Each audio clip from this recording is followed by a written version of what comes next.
Yo dude, how's it going? Today, all my plans got derailed so hard. Today, I was going to show you how to paint a lush, green, vivid base on my Orc Warboss. However, I kind of wanted to use my airbrush for that and my compressor's dying. So we couldn't do that. So I thought, you know what? I've been promising you guys for ages we'd do a tutorial on how to paint faces. And I picked a face with some good scarring, and yesterday I painted that. And then yesterday, that happened.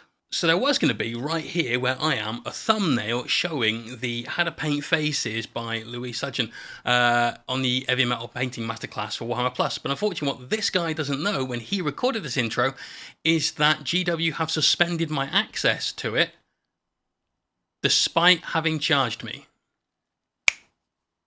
Cheers, boys. Appreciated. I'm guessing something hasn't quite gone right with the launch. Nice. Back to this idiot. And that's the exact same face that I was going to... So instead, we still did a How to Paint Faces video, well, as you've seen if you've looked at the thumbnail.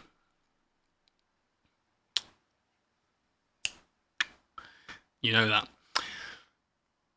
So we did a How to Paint Faces video, but this time we've done a very dark skin tone. Now, when I started this model out, I had visions of Rampage Jackson from the A-Team movie.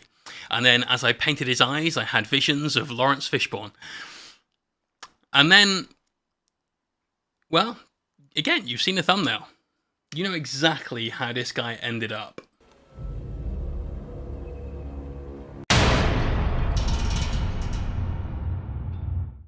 Okay, so here we go. We need some Rhinox Hide, some Cadian Fleshtone, Menoth White Highlight, Thramar Black, Gitz Yellow, and Ember Orange. Some of those you can substitute, but let's start off with some Rhinox Hide from GW. We're going to put this all over the flesh of our miniature. We want to make sure we get a nice solid coat of this, so use 2 coats if necessary, and don't put it on too thickly. You don't want to obscure any detail. There's loads and loads of detail on faces in the GW models these days. Let's make sure we take advantage of all of that and get every single bit of it. So once we've got a nice smooth coat of that down, we're ready to start highlighting. We're taking some Cadian Fleshtone, and we've mixed this in about 10-to-1 Rhinox Hide to Cadian. You want to go fairly sort of slowly through your progression of highlights. Make sure you hit all of these areas to get a nice smooth skin tone. And what we're doing is we're putting paint on anything but the harshest, deepest recesses at this stage. So only some of the lines on the face will still have that Rhinox Hide base coat. Everything else gets this mix. Now we'll add some more Cadian Fleshtone. So we're working with about 8-to-1 mix of Rhinox to Cadian at this point. And we're focusing on all of the brighter areas now. So anything that has a recess, obviously we get skipped, but we're getting things on pretty much every other place. So all around the cheeks, especially towards the top of the cheekbones, all along the forehead, the brow line, the nose, around the mouth. You're basically painting this on as your mid-tone. So all of the basic features of the face will get a coat of this on it. Again, go thin enough with your paint, so maybe one pass doesn't quite get full opacity. Maybe you can go on a second pass there and really start to smoothly blend your way through these highlights. That's the right way to do it. Okay, so full disclosure, I did not do this in one take. I did this in like 3. Having an issue focusing one of my eyes at the moment due to a migraine I had that's still just leaving some after effects. It's fine, it will recover in a couple of days, it usually does, but it made this a little bit more difficult. Trying to get it on camera isn't ideal either, but when you're painting your eyes at home, you probably don't need to do any of these things, and you're probably not suffering from a migraine either. So things that you can do: brace yourself on something, tuck your elbows in, put your hands together, put your elbows on a table, whatever you need to do to create a nice stable frame for painting. Stop some handshake. Secondly, just relax. There's nothing you can do with a paint job that you can't unfuck up. You are fined 1 credit for a violation. Later on. It's no problem. When you're relaxed, you're less likely to be stressed about something, you're less likely to make a mistake. And if you do make a mistake, like I've done here, you just take some of your base color and just paint it in around the area. Just start wiping away some of the area of white. It's always easy to subtract from your paint job rather than add to it, I find, with this kind of thing. And during the course of this video, I think I do it about 4 times. Now, if you want to see the entire unedited footage from this, why don't you check out my Patreon?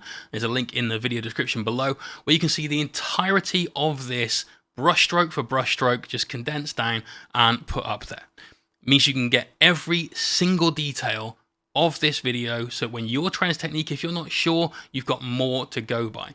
Also, if you like this content, why not just jump on through to Twitch, where you can see me in action 4 days a week, ask me questions and get answers live in real time. Hopefully, we'll see you in the stream. There you go. And of course, if you're liking this video, why not give it a cheeky thumbs up, hit that subscribe button and press the notifications bell so you can see all of the content that I put up here on YouTube. We're now adding in some more Cadian Fleshtone after fixing most of our mistakes, and we're starting to get some actual highlights down. So remember, the last time we used any of this was our sort of mid-tone. Now we're starting to bring that to the highlight. So work on the top areas of all of your skin. Make sure you're starting to build up some nice volumes where light would actually be hitting those areas, especially where you've got this nice sort of creased skin around the eye there. So there's a lot of detail there. This is going to help bring attention to the eyes of the miniature and really give them a nice solid kind of border, a little bit of a frame, if you will, to help draw attention there. So we're going to all of the muscles in the face. We make sure we hit the nose and so on. This is kind of what we're left with at this point. There's still a few areas here I want to do some work on, though, most noticeably around the above eyebrow area. Before we do that, though, I'm going to try one more time to tidy up these eyes. I think I found the spot where it wasn't quite working for me. It was just above the eye on like the inside of the eyebrow, like the underside there. And as soon as I hit that, things looked a lot more natural for me. We also use this now quickly to start getting in some more of the recesses in the face. So just here around the eyebrow line, made sure we got those darker spots in, helped frame around the nose a little bit, some of the recesses in the face, and it just brings some much harsher lines to things. Personally, I think Space Marines especially, but usually just male characters in general in 40k, benefit from this quite heavily. They have really sort of over-exaggerated, almost cartoonish features, and by adding in this darker, just really harsh set of lines and some brighter highlights, I think it really helps to over-exaggerate that and really bring everything together. Now though, let's start working on the hair. So this is obviously Simon Phoenix, a la the Demolition Man's arch enemy, and we're starting to get the hair built up to a nice peroxide blonde, basically. We're starting off with Ember Orange because it's going to give us a little bit of warmth and a little bit of colour before we start to desaturate it a little bit later on. We're adding in some Flash Gitz Yellow to help give this that saturation we just talked about, because we do want it to be bright and stand out quite well from its flesh tone before going in with some Menoth White Highlight. Now we've thinned this down a little bit with water, and you can see it looks like it's going on quite thick, but honestly it's just because the Menoth White gives the paint a lot of body. Now we're going to add in some more of that, and we're stippling it on to start to show the texture of hair, essentially. So just go around the sides, go a little bit along the top, whatever it is that you've got to do to make this look more like hair and less like a flat surface. So now we've got our mini looking pretty good. There's still a few details to do. You can see we've done the sort of marine parts of him. Now we're adding in some Cador Red base, though, thin right down to a glaze. I always find that these sort of forehead studs, the service studs Marines have got, really do benefit from just having a little bit of irritated skin nearby. And because we can just put a little bit of red on there to help showcase that, it works. Now we've got some Incubi Darkness, we're giving it a little bit of stubble. Ordinarily, I'd put this on the face as well. There's a lot going on there with the metal areas, so I decided not to. After you've put on one thin coat with a glaze, go on right at the very top side as well, and just help to define that just a little bit more. You can use this for any kind of stubble that you want, and it works on any flesh tone as well. Once he's done, there he is. Now, I absolutely love the look of this flesh tone. Hopefully you do as well. If you replicate it, please jump and join the Discord over on Mohawk Miniatures, and you can show me your efforts as well.